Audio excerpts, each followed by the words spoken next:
Assalamualaikum warahmatullahi wabarakatuh. Nama saya Faisal Hasan Widianto dari pakai daris. Udah nggak usah dikat, langsung ngomong aja lagi. Assalamualaikum warahmatullahi wabarakatuh. Nama saya Faisal Hasan Widianto. Sekarang kita sedang bersama siapa nih? Fadil. Fadil. Oke Dil, ini gue punya beberapa pertanyaan nih Dil. Dil. Yang pertama, apa sih Dil first impression lu ke gue tuh gimana sih? First impression gue ya. Yeah. First impression gue ke lu tuh kayak, wah ini anaknya pendiam banget apa ya, introvert, bener-bener diem. Pas waktu itu kita ketemu pertama kali itu pas ini ya, makan ayam bakar. Ya, makan ayam bakar itu gawean cuman main HP, scroll. Iya. Nggak ngomong. Karena belum kenal banget. Gue tuh sebenarnya nggak bisa gitu loh Dil. Kalau misalnya orang gak ngajak ngobrol duluan, kadang gue kayak suka malas, jujur suka malas buat ngajak ngobrol duluan. Kayak berarti tipenya yang harus diajak ya. Iya, harus diajak dulu. Dan itu kayak bingung gue, kayak gue ngomong apa ya gue sama dia ya, kayak ini bocah gak mau ngomong apa itu dikit gitu, kayak biar gue bisa ada topik gitu kan. Nggak ada malah topik hidayat ya. Ya. salah. Offside. Nih ada lagi nih pertanyaan. Menurut lu gimana sih Dil hobi ini, hobi yang sama menurut lu tuh bisa memperkuat hubungan nggak sih Dil? Kalau menurut gue tuh hobi yang sama itu bisa banget. Bisa banget. Karena apa? Karena gini, contoh kan lu hobi mobil. Iya, hobi mobil. Gue juga salah satu yang mungkin kalau dibilang hobi yang mungkin gak terlalu hobi. Gak terlalu, tapi hobi lah, otomotif ya. Suka berhubungan dengan mobil. Apalagi kan ngeliat mobil keren-keren gitu, gue demen banget. Soalnya gue demen banget main Hot Wheels gitu. Need for Speed ya kan. Itu asik banget kan. Asik. Nah, karena itu juga jadi gue kayak ngeliatnya, wah ini oke banget nih gitu kan. Dan kita ngobrol mobil kayak langsung nyambung.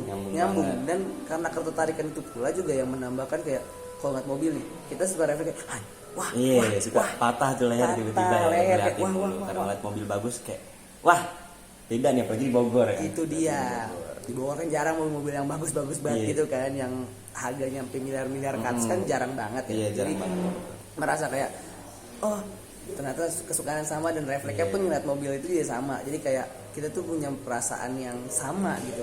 Dan itu yang membuat kita tuh makin deket sebenarnya gitu. Tapi kan waktu itu gue sempat pernah ngajak lu buat ngeliat mobil-mobil mewah nih di Jakarta setiap minggu ya. Gimana dia coba ceritain gitu? Kalau itu jujur gue norak ya.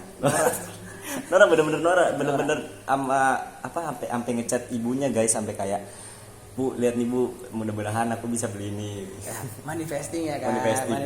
Nggak ada yang tahu. Bener banget, nggak ada yang tahu. Kalau siapa tahu ketika di foto terus didoain kan ya, sama Salawati sama ibu kan, apalagi doa ibu. Iya, doa ibu yang benar-benar langsung kejabah banget. Iya, siapa tahu kan diijabah saat itu cuman direalisasikan nanti. Iya, nanti 10 tahun lagi. Kalau bisa 5 tahun lagi Dil. Amin. Dan itu akhirnya kayak ternyata Faiz tahu banyak dan dia juga tahu nih tempat-tempat buat lihat mobil-mobil yang gua suka selama ini di mana, dan akhirnya kita jadi nyambung ngobrolnya. Ayo Yas kesini Yas gitu. Berarti jawabannya bisa nih. Bisa banget. Hobi yang sama tuh bisa untuk memperkuat hubungan. Bisa banget di dalam pertemanan ya Dil. Iya. Yang ketiga nih, misalnya Dil, ada satu situasi yang cukup mengecewakan buat lu dalam hubungan, lu gimana Dil nyakapinnya Dil? Kalau gue sih kayak kalau masalah kecewa pasti semua orang bakal kayak aduh kok begini gitu kan. Ya kecewa sih pasti ada, cuman yang pasti adalah kalau gue ngelakuin adalah gue langsung ngobrol sama orang, misalnya nih Yas jangan gitu dong, Yas kayaknya kayak gitu kurang bagus deh, mending gini aja, atau mungkin Yas kayak gitu nggak bagus Yas, ini kalau gue ada salah ngomong langsung aja obrolin gitu. Kan Obrolin daripada diem-dieman ya. Apa namanya itu silent treatment. Bener. Silent treatment bener, nggak baik ke dia silent treatment itu. Nggak bagus banget. Apalagi dalam hubungan pacaran itu nggak boleh, itu nggak boleh banget. Hubungan pertemanan aja nggak boleh, apalagi dalam hubungan pacaran itu. Terus ada nih pertanyaan yang keempat nih, gimana sih Dil cara lu tuh nyikapin ketika lu berada di dalam sebuah hubungan, misalnya lu dalam hubungan itu mengalami kemunduran atau kemajuan gitu. Coba dari kemunduran dulu deh. Kalau dari kemunduran yang pasti yang gue lakuin sama kayak yang kalau gue kecewa, ya pasti gue omongin, gue tarik kembali lah. Kita bareng-bareng buat maju.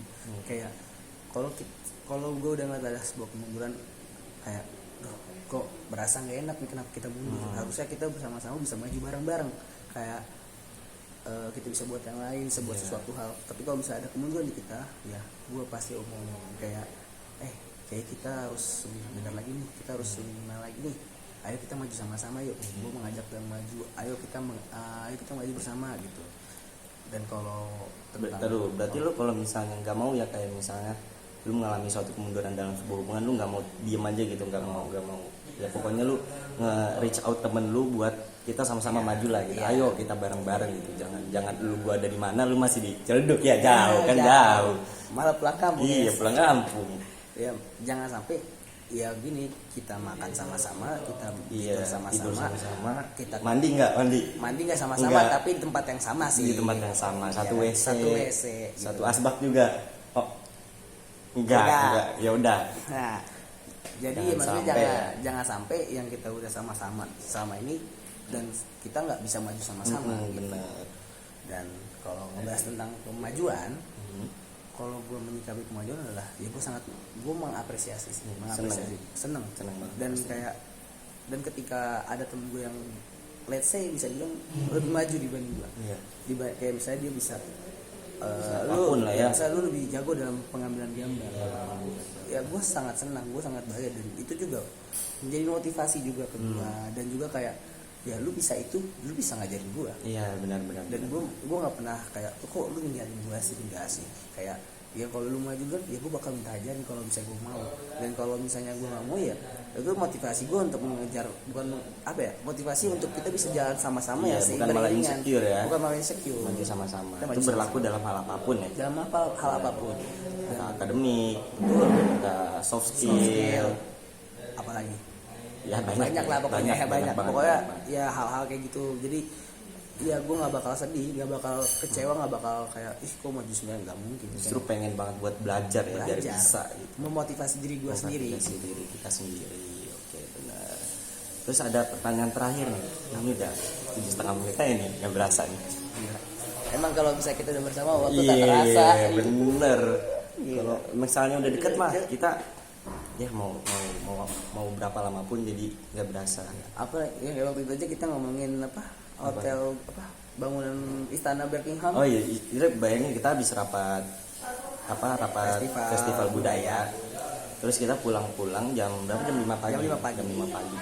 Terus ada lewat video TikTok istana Buckingham tuh kalau dijual sekitar 700 triliun. Kita ngebicarain hal itu yang sebenarnya bisa dibilang nggak penting banget. Tapi kita ngebicarain hal itu sampai kita ngebayangin kalau misalnya kita punya itu semua. Bukan punya itu semua, kita punya duit 700 triliun itu mau dibuat pakai apa? Ya dibuat beli istana Buckingham. Iya, benar. Jelas. Terus kita sewain jadi kos-kosan. Emang ada otak duitnya ada otak duitnya ada banget. Ini lanjut nih pertanyaan terakhir. Gimana sih Dil cara lu tuh mendefinisikan keterlibatan emosional dalam suatu hubungan?